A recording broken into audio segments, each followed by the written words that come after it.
Diariamente, programas de televisão ensinam que para conseguir as bênçãos de Deus, você precisa dar seu dinheiro para a igreja e seus pastores.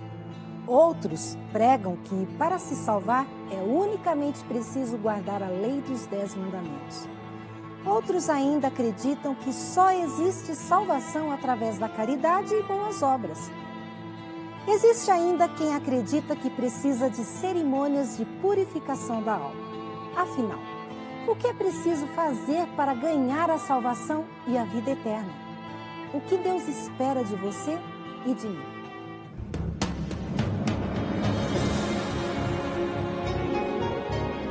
Ele permaneceu através dos tempos. O livro de Deus, a Bíblia. Indispensável em nosso mundo complexo.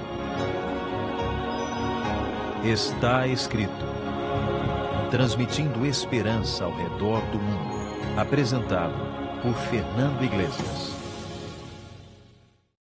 A Bíblia conta a história de alguém que tentou buscar a Deus sinceramente no caminho errado, mas acabou encontrando o caminho certo. Seu nome era Saulo. Saulo nasceu na cidade de Tarso. Tinha sido educado em Jerusalém pelos mestres mais importantes da época. Veja o que Saulo diz sobre ele mesmo, o seu caráter, a sua conduta com Deus. Circuncidado ao 8º dia, da linhagem de Israel, da tribo de Benjamim, hebreu de hebreus, quanto à lei, fariseu, quanto ao zelo, perseguidor da igreja, quanto à justiça que há na lei, irrepreensível. Isso está em Filipenses 3, 5 e 6.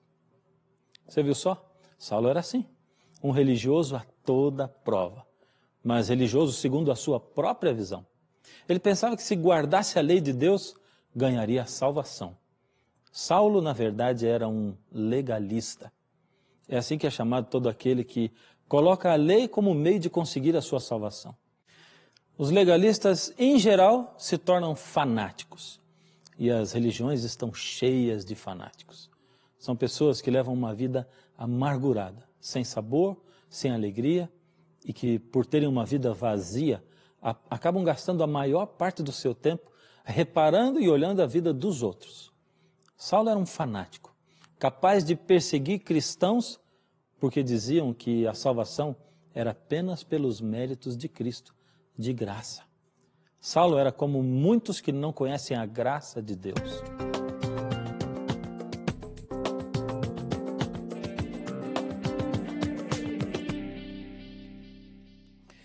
Efésios capítulo 2, verso 8 diz o seguinte: porque pela graça sois salvos, mediante a fé. E isso não vem de vós, é dom de Deus. Cada religião oferece um caminho para alcançar a salvação. Um caminho de aprovação, de deveres, de trocas.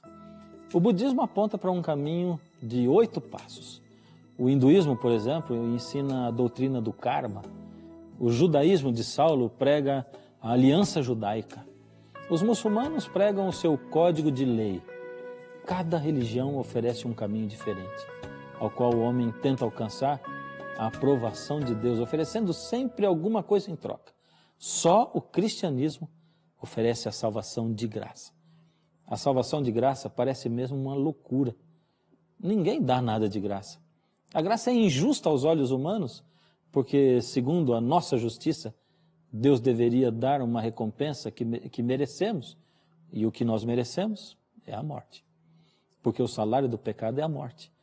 Mas o texto não para aí, ele continua dizendo, mas o dom gratuito de Deus é a vida eterna em Cristo Jesus. Você percebeu? O dom gratuito, de graça. Nós não entendemos, porque nós não merecemos.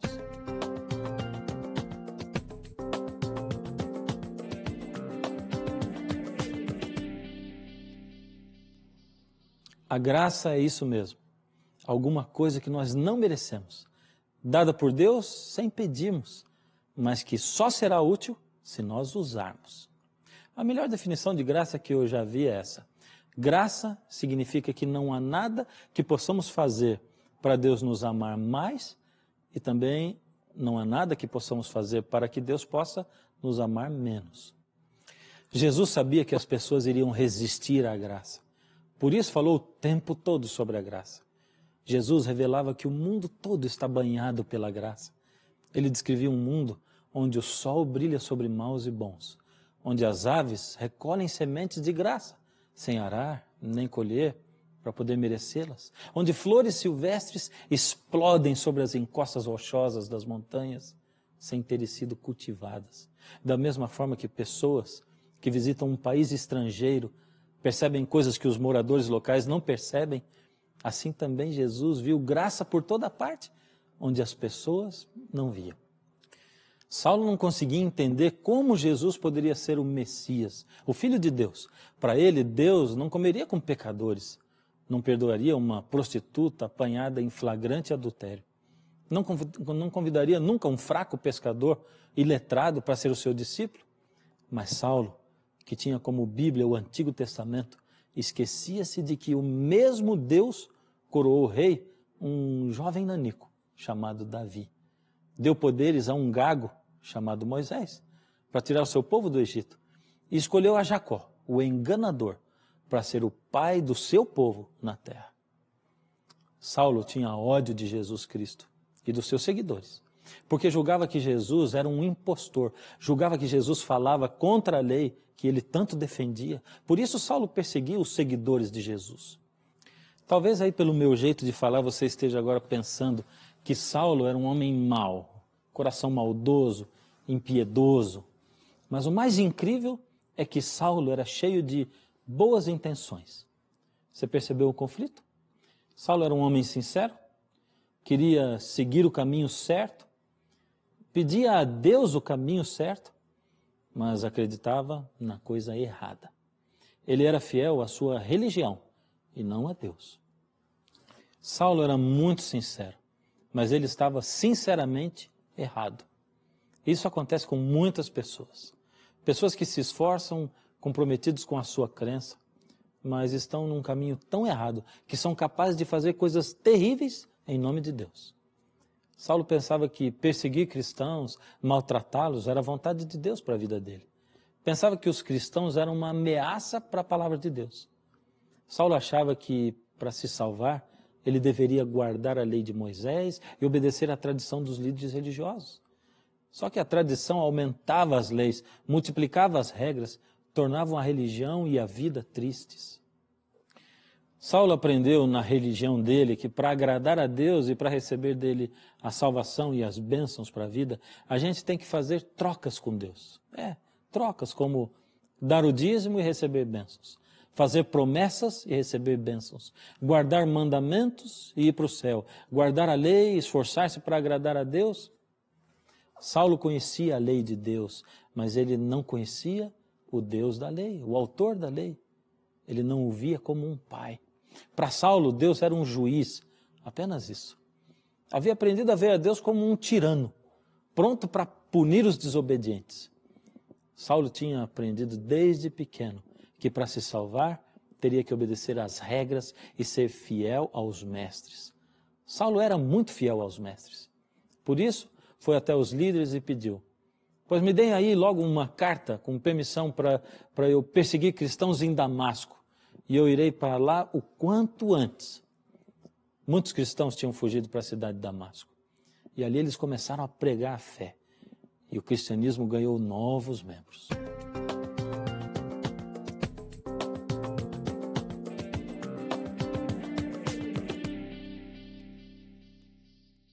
E o sincero Saulo, tentando agradar a Deus, saiu em viagem para perseguir os cristãos. Mas ele ainda desejava mais do que tudo na sua vida servir a Deus e entregar-se totalmente, trabalhando para Deus. O momento dele de decisão ainda não havia chegado. Mas Deus, que conhece o seu coração e o meu, conhecia também o coração sincero de Saulo e sabia que o que ele mais queria na vida era encontrar a verdade. Deus, com seu amor infinito, mostrou como Saulo estava equivocado, enganado com o caráter de Deus. Assim, Deus usou o melhor meio que ele tem para revelar-se ao homem. Ele mostrou a Jesus. O próprio Paulo, emocionado, contou mais tarde como foi o seu encontro com Jesus. Isso está em Atos 26, 13 e 14. Ao meio-dia, indo eu caminho afora, vi uma luz mais resplandecente do que o sol, e todos nós caímos por terra. Ouvi uma voz que me falava em língua hebraica: Saulo, Saulo, por que me persegues? Então eu perguntei: quem és tu, Senhor? Ao que o Senhor respondeu: eu sou Jesus, a quem tu persegues. Saulo tinha certeza de que a ressurreição de Jesus era uma mentira, uma farsa. Então, de repente, Jesus aparece no caminho e declara a Saulo que quem persegue aos cristãos está perseguindo a ele mesmo, o próprio Jesus. Saulo pensou que Jesus, naquele momento, iria acabar com a vida dele. Mas ao invés disso, Jesus diz: mas levanta-te e firma-te sobre os teus pés, porque por isto te apareci, para te constituir ministro e testemunha. Assim é a graça de Jesus na nossa vida. Você nem liga para Jesus tantas vezes. Outras vezes você até o persegue. Persegue quem segue a Jesus. Faz piada dessas pessoas. Tenta transformar a vida delas num inferno. Mas de repente Jesus se aproxima de você e diz: filho, eu quero você. Eu te aceito. Eu te perdoo. Então a Bíblia conta o resultado que isso teve na vida de Paulo. Você percebeu que agora, depois da entrega de Saulo, depois do batismo dele, eu passei a chamá-lo de Paulo ao invés de Saulo? Isso é para demonstrar a transformação de vida que Saulo teve. Veja só o que está escrito em Atos, capítulo 9, verso 20. E logo pregava nas sinagogas, afirmando que Jesus é o Filho de Deus. Paulo começou a meditar nas palavras de Jesus, na vida de Jesus, no serviço dele, nas palavras de amor e de obediência que Jesus falou. Em João 15:10, onde ele disse: se guardardes os meus mandamentos, permanecereis no meu amor, do mesmo modo que eu tenho guardado os mandamentos de meu Pai e permaneço no seu amor. De repente, Paulo começou a perceber que Jesus não havia jogado a lei fora, mas ao mesmo tempo não dizia de modo algum que a lei era a tábua da salvação. Jesus havia sim unido a lei e o amor, facilmente, nas palavras que ele dizia.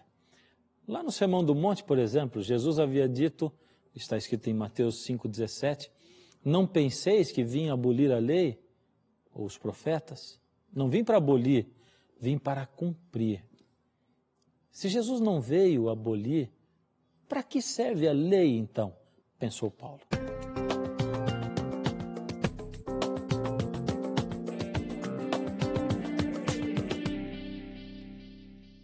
Uma grande questão que Paulo havia aprendido com o próprio Jesus é que guardar a lei não salva ninguém.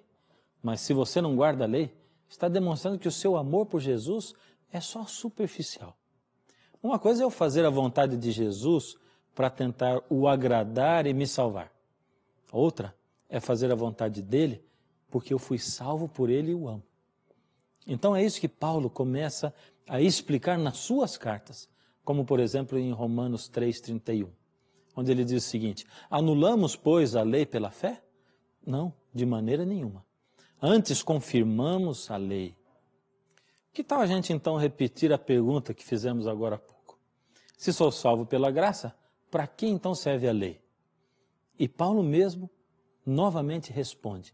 Ele começa dando essa resposta em Romanos 3,20, onde ele diz assim: visto que ninguém será justificado diante dele, de Deus, por obras da lei, em razão de que pela lei vem o pleno conhecimento do pecado.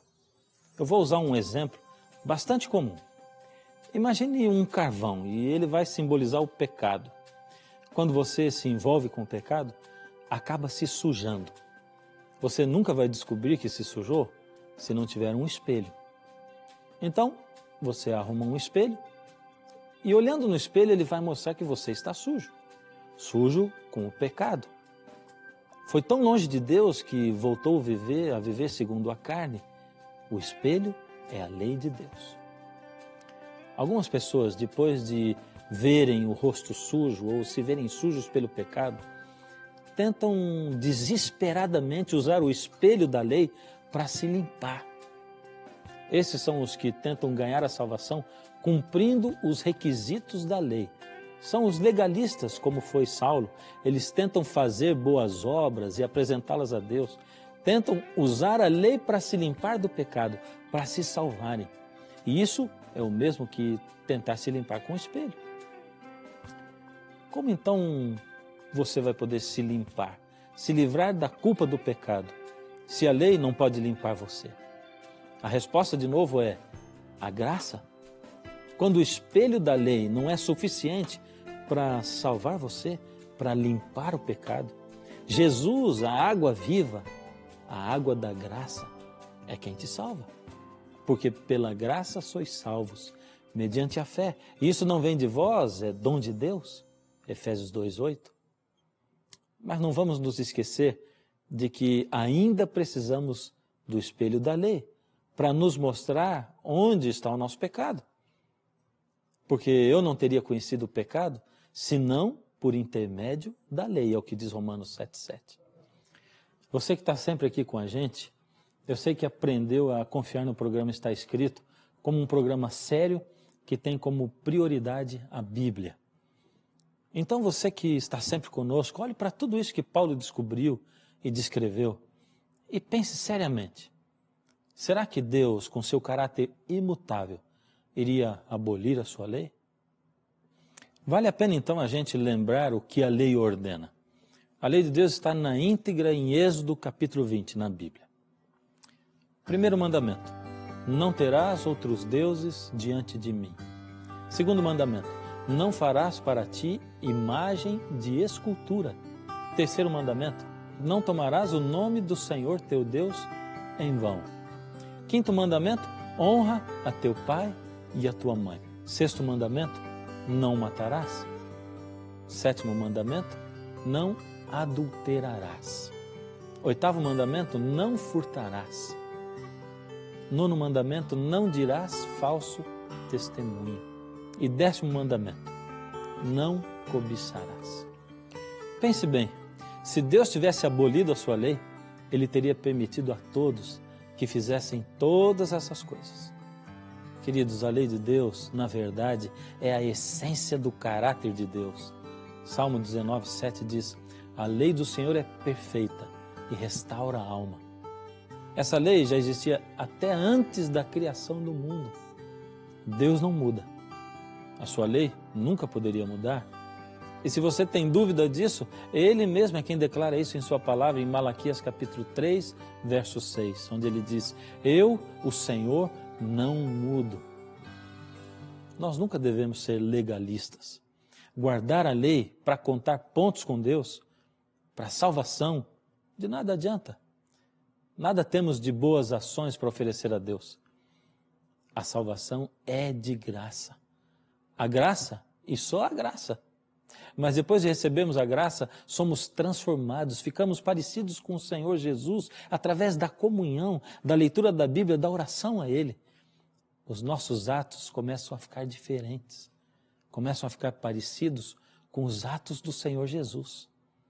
Porém, se algum dia nós nos desviarmos do Senhor, se deixarmos de ser guiados pelo Espírito, a lei de Deus vai estar ali para nos mostrar que fomos longe demais e que é hora de voltar.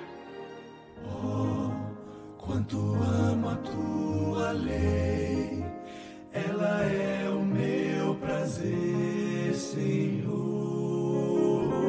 Sim, verdadeiros são seus passos, é a verdade dos teus lábios e motivo do meu louvor. Bem-aventurados os que andam na lei, nela tenho vida, não me esquecerei. São seus ensinos, luz pro meu caminho, nela seguro estarei. A tua lei é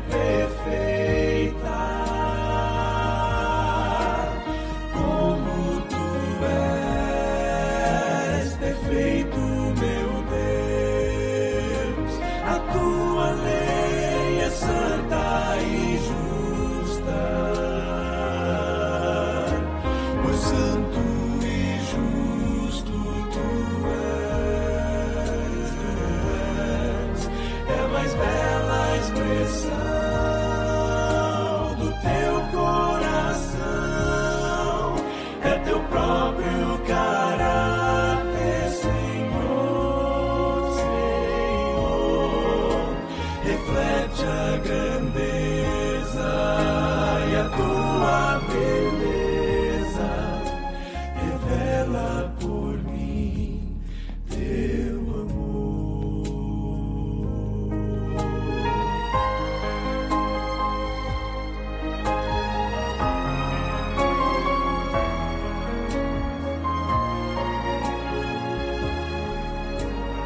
Oh, quanto amo a tua lei, nela vida e paz achei, Senhor. Sim, tenho a luz dos seus ensinos, ilumina o meu caminho e me leva ao Salvador. Bem-aventurados os que guardam a lei, nos seus mandamentos eu me alegrarei. Tua lei tem a verdade, os princípios do amor. Sua autoridade vem de ti, meu Criador. Palavras eternas, fontes de luz, são reveladas em Cristo Jesus.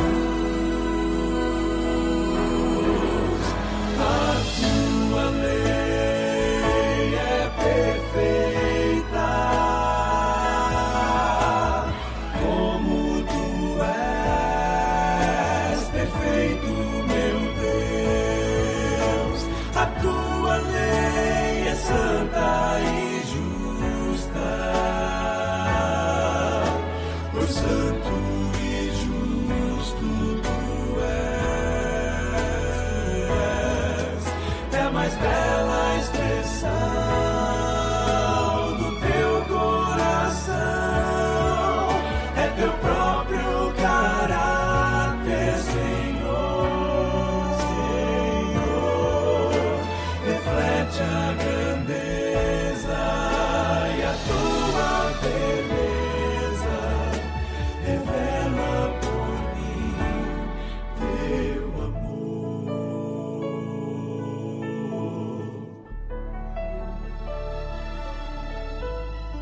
Oh, quanto amo a tua lei, ela é o meu prazer,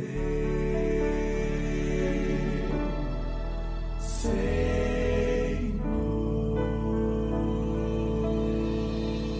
Esse aqui é o momento mais especial desse programa.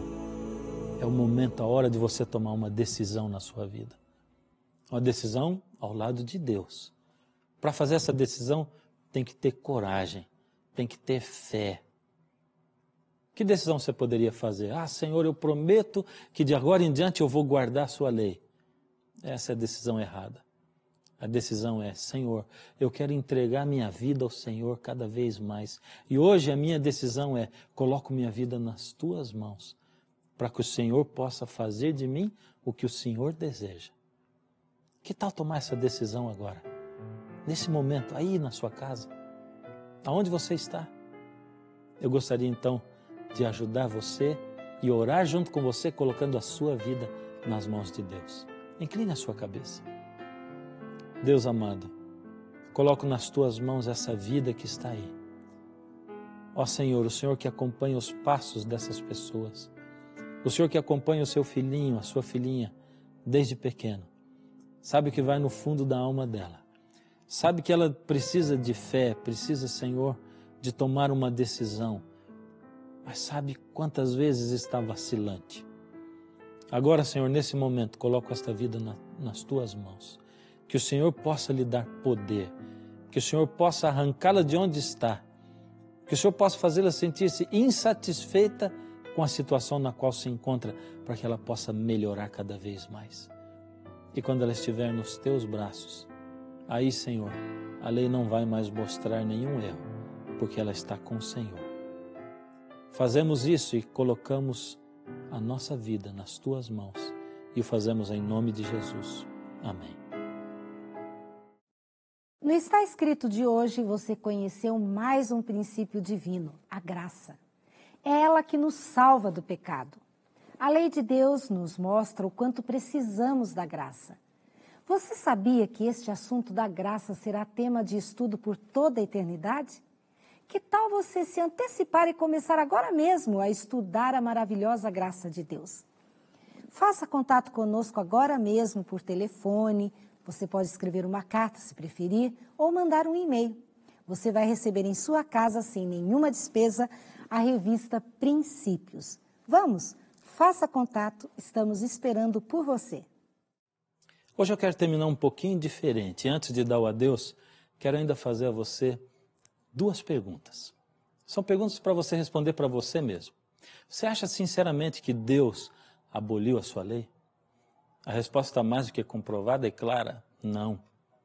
Segunda, você percebeu que, na verdade, eu deixei de citar um dos mandamentos da lei de Deus? É o 4º mandamento. Ele foi escrito pelo próprio dedo de Deus. Está em Êxodo 20, de 8 a 11. E é o seguinte: lembra-te do dia de sábado para o santificar. 6 dias trabalharás e farás toda a tua obra, mas o 7º dia é o sábado do Senhor teu Deus. Porque em 6 dias fez o Senhor os céus, a terra, o mar e tudo que neles há. E ao 7º dia descansou. Por isso o Senhor abençoou o dia de sábado e o santificou. Bom, vamos voltar à declaração anterior. Você viu na Bíblia que a lei de Deus não foi abolida? Será que o sábado deve ser guardado ainda?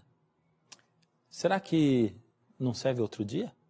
Será que Deus aceita que eu guarde todos os 9 mandamentos e não guarde somente o sábado? Será que Jesus guardou o sábado? Será que os discípulos de Jesus guardaram o sábado? Tudo isso e muito mais espera por nós nos próximos programas. Eu fico aqui, esperando você, no próximo encontro. Mas até lá, lembre-se, está escrito: nem só de pão viverá o homem, mas de toda palavra que sai da boca de Deus. A tua lei é perfeita, como tu és perfeito, meu Deus. A tua lei é santa e justa, pois santo e justo tu és. É a mais bela expressão